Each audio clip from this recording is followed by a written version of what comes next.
Goeiedag en baie welkom by vanoggend se saamwees. Dis 'n saamreis. Ons is amptelik by die begin van lydingstyd ook vir 2026.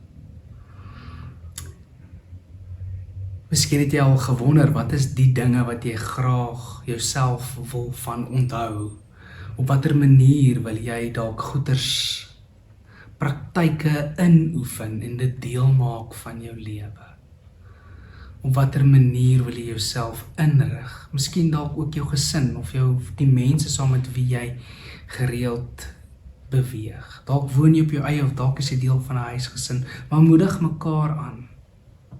Moedig 'n vriend aan, iemand wat in hierdie seisoen dalk iets wil opneem of iets wil neerlê. Ons fokus vandag is hierdie gedeelte in Romeine 8. Ons lees verder en ons lees daarvan in vers 35 tot 39. Wie kan ons van die liefde van Christus skei? Lyding of benoudheid, vervolging, honger of naaktheid, gevaar of swaard. Daar staan immers geskrywe, dit is oor U dat die dood ons dag vir dag bedreig, dat ons soos slagskape behandel word. Maar in al hierdie dinge is ons meer as oorwinnaars deur Hom wat vir ons liefhet. Ek is oortuig, hiervan is ek oortuig.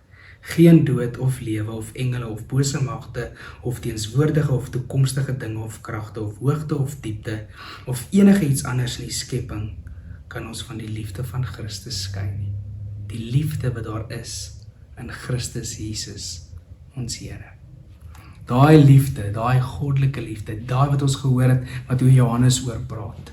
Nie die liefde wat ons het nie menslike liefde, maar goddelike liefde. Wat is daar wat ons van hierdie liefde van Christus kan skei? Niks nie. En dat ons die oorwinnaarskroon ontvang. In al hierdie dinge is ons meer as oorwinnaars deur Hom wat vir ons liefhet.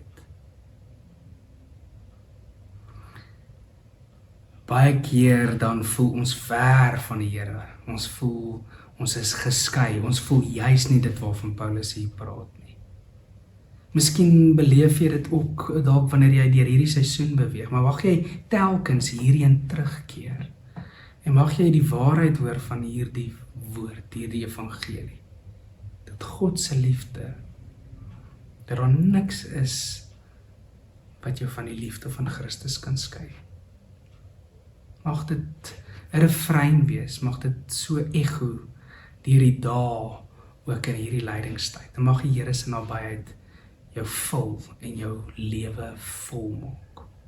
Kom ons bid saam. Wonderlike Here, ons buig laag voor U, ons buig in diepe aanbidding voor U, en ons vra Here, wil U op hierdie lydingsreis, ons wil onsself verdiep, maar ons wil telkens terugkeer na hierdie wete, dat daar niks is in hierdie lewe, wat ons van die liefde van Christus kan skei. Dankie daarvoor, Here. Amen.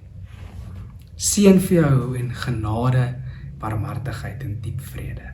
Ons gesels weer. Mooi bly.